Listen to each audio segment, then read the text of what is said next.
রাজনীতির গোলকধাঁধায় কয়েকদিন ধরেই আমরা হ্যাঁ কেমন যেন ঘুরপাক খাচ্ছি।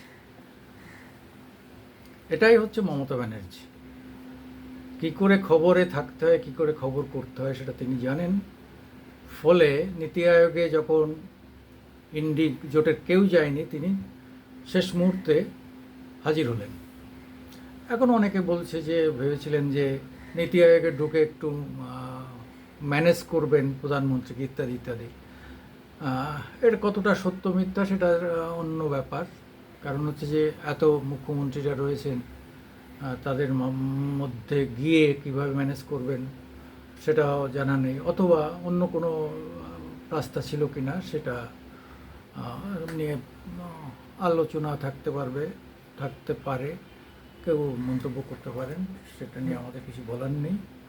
যার যার মন্তব্য তার কাছে। কিন্তু আমার একটা জিনিস মনে হয় যে মমতা বড় রাজনীতিবিদ, হ্যাঁ, সে এই সুযোগটাকে কাজে লাগালো এবং আজকে অ্যাসেম্বলিতে একটা নিন্দা প্রস্তাব পাশ করানো হলো ইত্যাদি ইত্যাদি। এইগুলো প্রক্রিয়া এখন অনেক চলবে। এটা রাজনৈতিক প্রোগ্রাম হবে, এটা জেলা, রাজ্য, জেলা, ব্লক, গ্রাম পঞ্চায়েত পর্যন্ত এই লড়াই চলে যাবে।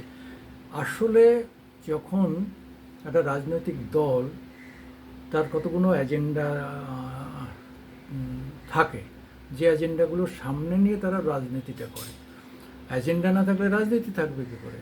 আবার এজেন্ডা না থাকলে মুভমেন্ট হবে কী করে? মুভমেন্ট না থাকলে মানুষ সক্রিয় হয়ে থাকবে কী, দল সক্রিয় থাকবে কী করে?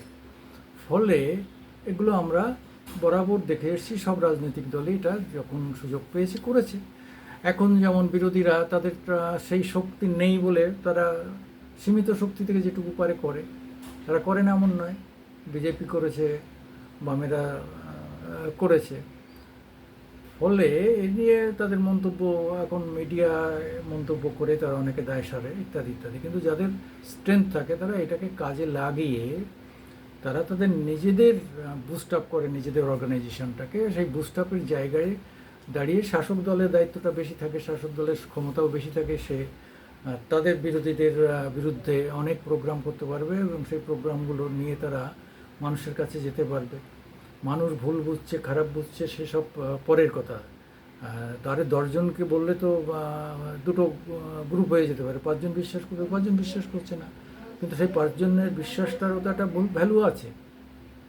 সেই জায়গায় দাঁড়িয়ে মমতা কিন্তু গেলেন, এটাও কি বলবো, যে এলেন গেলেন কি জয় করলেন ইত্যাদি ইত্যাদি যে ভাষাগুলো আছে না, হ্যাঁ, সেটা কি সহজ? সেটা কি বলা যায়? বলা নিশ্চয়ই যায়। যে পরিমাণ সে কাভারেজ পেয়েছে, প্রেস কাভারেজ পেয়েছে, অন্তত তার রাজ্যে তো পেয়েছে, সারা ভারতবর্ষও কিন্তু এটা নিয়ে পক্ষেও বিপক্ষেও মন্তব্য করতে হচ্ছে। কেন অন্যান্য রাজ্যের মুখ্যমন্ত্রীরা ছিলেন, তারা মমতার ব্যাপারে পক্ষে বিপক্ষে বলছেন। ফলে একটা ছোট্ট বিতর্ক তৈরি করলেন উনি, মমতা তৈরি করলেন, প্রধানমন্ত্রীর বিরুদ্ধে বিতর্কটা নিয়ে গেলেন। এটা সবাই জানে যে বেল তার তিনি বাজান না, ওটা একটা সিস্টেমের মধ্য দিয়ে। কিন্তু দোষটা প্রধানমন্ত্রীকে আক্রমণটা করলেন। এখানে যারা মুসলিম ভোটার তার সবাই তার পক্ষে রাস্তায় নেমে পড়লো এবং হিন্দু ভোটারদের মধ্যে একটা ভাগ তারা বিশ্বাস করতে শুরু করলো, মিডিয়া ঝাঁপিয়ে পড়লো। সব মিলিয়ে একটা জায়গায় যে জিনিসটা শেষ হলো সেটা হচ্ছে কি, যে মমতা একটা ছোট্ট বিষয় নিয়ে, যে বিষয়টা তার হিসাবের মধ্যেই ছিল না, তার যাওয়ারও কথা ছিল না দিল্লিতে, সেখানে তিনি ভাইপোকে নিয়ে গিয়ে কিন্তু এমন একটা পরিবেশ তৈরি করলেন যা আজকে সারা ভারতবর্ষে চর্চিত হচ্ছে।